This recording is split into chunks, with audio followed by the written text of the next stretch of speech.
ശശിക്കെതിരായിരുന്നു അൻവറിന്റെ പ്രധാന ആരോപണം. ഇപ്പോൾ ഏറ്റവും പുതിയ വിവരപ്രകാരം മുഖ്യമന്ത്രിയുടെ ഓഫീസിൽ നിന്നാണ് ഇതിന്റെ ഒരു ഈ ഇന്റർവ്യൂവിലേക്ക് അഡീഷണൽ ആയിട്ടൊരു ക്വസ്റ്റ്യൻ വന്നതെന്നുള്ളത് നിഷ്പക്ഷമായ അന്വേഷണങ്ങളും അതുമൂലം സാമാന്യ ജനങ്ങളെ വിവരം അറിയിക്കലുമാണ് ഇതിനൊക്കെയുള്ള പരിഹാരം. അങ്ങനെ നിഷ്പക്ഷമായ അന്വേഷണങ്ങൾ നടക്കണം. ഇപ്പോൾ ADGP സ്ഥാനത്ത് തന്നെ ഇരിക്കുന്നു എന്ന് പരാതി പറഞ്ഞുകൊണ്ടിരിക്കുന്നത് ഞങ്ങളല്ലല്ലോ, ഭരണകക്ഷി തന്നെയല്ലേ. അവർക്ക് തന്നെ ബോധ്യമില്ലല്ലോ, അവർ കംപ്ലീറ്റ്ലി ഡിവൈഡഡ് ആണ്. ശശിക്കെതിരെ കൊടുത്ത പരാതിയുടെ കോപ്പി അൻവർ പുറത്തുവിട്ടിരുന്നു. ശശി ഇടനിലക്കാരനായിട്ട് പണം വാങ്ങിക്കുന്നു, അതുപോലെ സ്ത്രീകളോട് മോശമായിട്ട് പെരുമാറുന്നു എന്നൊക്കെയാണ് അദ്ദേഹത്തിന്റെ പരാതിയിലുള്ളത്. എത്രമാത്രം ഗുരുതരമായ ഒരു ആരോപണം? അല്ല ആരോപണങ്ങൾ ഗുരുതരം തന്നെയാണ്. എൻ്റെ രീതി അനുസരിച്ച് നിങ്ങൾക്കറിയാലോ, എനിക്ക് ബോധ്യമില്ലാത്ത വിഷയങ്ങളെക്കുറിച്ച് ഞാൻ അഭിപ്രായം പറയില്ല. ആരോപണങ്ങൾ ഗുരുതരം തന്നെ. അതിലൊക്കെ ഗവൺമെൻറ്റിന് ഉത്തരവാദിത്തമുണ്ട്.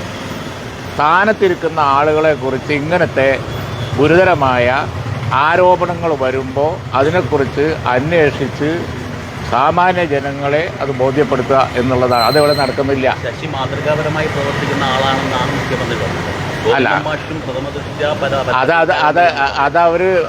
അവർ ചെയ്യേണ്ടത് കൂടുതൽ അന്വേഷണത്തിലൂടെ അവരുടെ ഘടകകക്ഷികളെയും ബാക്കിയുള്ള ആളുകളെയെങ്കിലും ആദ്യം ബോധ്യപ്പെടുത്തുകയാണ്. ഇപ്പോൾ സർക്കാരും അൻവറും രണ്ടുപേരും അപ്പുറത്തും മാറി നിന്ന് വാർത്താ സമ്മേളനങ്ങളായിട്ട് പോവുകയാണ്. ഇതിനിടയിൽ പ്രതിപക്ഷമുണ്ടല്ലോ, പ്രതിപക്ഷത്തിന് എന്താണ് റോള്? ഏത് തരത്തിലുള്ള ക്യാമ്പയിനാണ് ഉദ്ദേശിക്കുന്നത്? നിരന്തരമായ പ്രശ്നങ്ങൾ പ്രതിപക്ഷത്തിന് എന്ത് ചെയ്യാൻ കഴിയുന്നുണ്ട്? അല്ല, ഇതിപ്പോൾ ഞങ്ങൾ കാലാകാലമായി പറഞ്ഞുകൊണ്ടിരിക്കുന്ന വിഷയങ്ങൾ ഭരണകക്ഷി MLA രംഗത്ത് വന്ന് സാക്ഷ്യപ്പെടുത്തുകയാണ്. അതിന് ഞങ്ങളെന്തിനാ ബേജാറാണ്? ഞങ്ങൾ പണ്ടേ പറയുന്ന വിഷയം ഭരണകക്ഷി MLA സാക്ഷ്യപ്പെടുത്തുന്നു എന്ന് പറയുമ്പോൾ ഞങ്ങൾ ഇത്ര കാലം പറഞ്ഞത് കറക്റ്റാന്നല്ലേ വരുന്നത്. ഞങ്ങൾ പ്രക്ഷോഭം നടത്തിക്കൊണ്ടിരുന്ന വിഷയങ്ങളാണ് ഇതൊക്കെ. ഏതാ അല്ലാത്തത് ഞാൻ എണ്ണി പറയാം. കാരണം മലപ്പുറത്തെ പോലീസിനെ പറ്റി ഞങ്ങൾ പറഞ്ഞതാണ്, അന്നത്തെ കൊലപാതകത്തെക്കുറിച്ച് ഞങ്ങൾ പറഞ്ഞതാണ്, ഈ സ്വർണ്ണക്കടത്ത് ഇവിടെ നടക്കുന്നു എന്നുള്ളത് ഞങ്ങൾ പറഞ്ഞതാണ്. എയർപോർട്ടിൻ്റെ പുറത്ത് വെച്ച് സ്വർണം പിടിക്കുന്നു, അത് കൊണ്ടുപോകുന്നു എന്ന സംബന്ധിച്ച് ഓരോ സംഭവം വരുമ്പോൾ ഞങ്ങൾ പറഞ്ഞ് അതിലേക്ക് തന്നെ വരിക.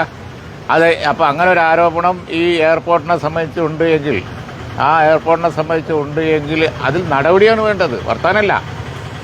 ഇത് വെച്ച് കാടടച്ച് വെടിവെച്ച് ഇങ്ങനെ ആളുകളെ മുഴുവൻ അപമാനിക്കലല്ല വേണ്ടത്. ആരാണ് കൊണ്ടുവരുന്നത്? ആരാണ് ഇതിൻ്റെ ആളുകൾ? ഏതാണത് സംഭവം? ഇതിൻ്റെ പണം ദേശവിരുദ്ധ പ്രവർത്തനത്തിന് പോകുന്നുണ്ടോ? എല്ലാ കാര്യങ്ങളെക്കുറിച്ചും വ്യക്തമായ അന്വേഷണം വെളിപ്പെടുത്തലും നടപടിയാണ് ആവശ്യം. MLA ഈ ചർച്ച സോഷ്യൽ മീഡിയയിൽ ഭയങ്കരമായിട്ട് അണികൾക്കിടയിൽ ചർച്ച നടക്കുന്നതുകൊണ്ടാണ് വീണ്ടും ചോദിക്കുന്നത്. അപ്പോൾ നിലമ്പൂരിൽ നടന്നിട്ടുള്ള അങ്ങനെ അല്ല, അത് വളരെ അപ്രധാനമായ കാര്യമാണ്. നിങ്ങൾ അത് തന്നെ ആവർത്തിച്ചുകൊണ്ടിരിക്കേണ്ട. അതിനുള്ള മറുപടി ഞാൻ നേരത്തെ പറഞ്ഞത്. മലപ്പുറത്തെ കുറിച്ച് ഇങ്ങനെ അപമാനിക്കുന്നതിൽ വലിയൊരു ലക്ഷ്യമുണ്ട്. അതായത് ഇപ്പോൾ നമ്മൾ ഗൂഗിൾ സെർച്ച് ചെയ്താൽ ഒരു വിവരാവകാശം കൊടുത്താൽ ഇന്ത്യയിൽ ഏറ്റവും കൂടുതൽ ക്രിമിനൽസ് ഉള്ള ജില്ല ഏതാണെന്ന് വെച്ചാൽ സമീപഭാവിയിൽ വൈകാതെ അത് മലപ്പുറമായി മാറും. വലിയ പ്രതിസന്ധി ഉണ്ടാക്കുമെന്നാണ്. ആവൂല ഒരിക്കലും. ഇവരാര് ശ്രമിച്ചാലും മലപ്പുറത്തെ ചാപ്പ കുത്താൻ കഴിയില്ല. കാരണം ഇവിടെ നിന്ന് റിട്ടയർ ചെയ്തു പോയ കലക്ടർമാർ ഒരുപാട് ആളിപ്പോഴും ജീവിച്ചിരിപ്പുണ്ട്. തിരുവനന്തപുരത്ത് പോയി നിങ്ങൾക്ക് അവരുടെയൊക്കെ അഭിമുഖം എടുക്കാം. ഒരുപാട് SP ഇപ്പോഴും അവരൊക്കെ ഉയർന്ന പോലീസ് ഓഫീസർമാരും ഇപ്പോഴും ഉണ്ട്. എന്തിനധികം പറയുന്നു, പാർലമെൻറ്റിൽ ഡൽഹിയിൽ ഇരിക്കുന്ന സമയത്ത് കേന്ദ്ര സർവീസിൽ ഇരിക്കുന്നുണ്ട് ഒരുപാട് ആളുകൾ. ഇന്ത്യയിലെ ഏറ്റവും മാതൃകായോഗ്യമായ ഒരു ജില്ലയാണ്, സാമുദായിക സ്പർദ്ധ ഉണ്ടാവാത്ത ശാബ്ദങ്ങൾ ജീവിച്ച ജില്ലയാണ് കോട്ടക്കൽ.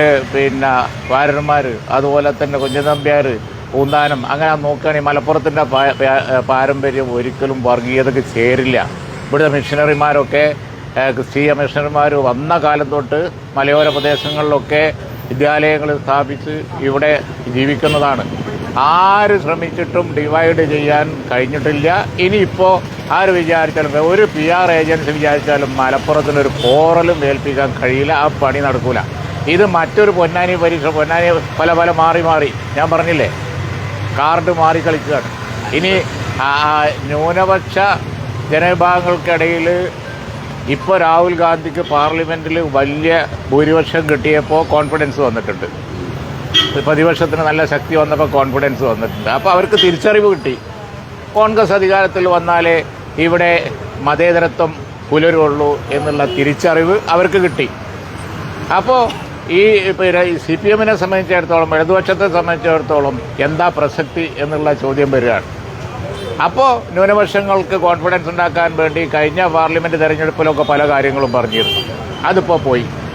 ഇനി അത് വേണ്ടാന്ന് വെച്ചിട്ട് ഭൂരിപക്ഷ വർഗീയതയെ ഒന്ന് പ്രീണിപ്പിച്ച് നോക്കാം എന്ന് ചിന്തിച്ചോ എന്ന് എനിക്കറിയില്ല.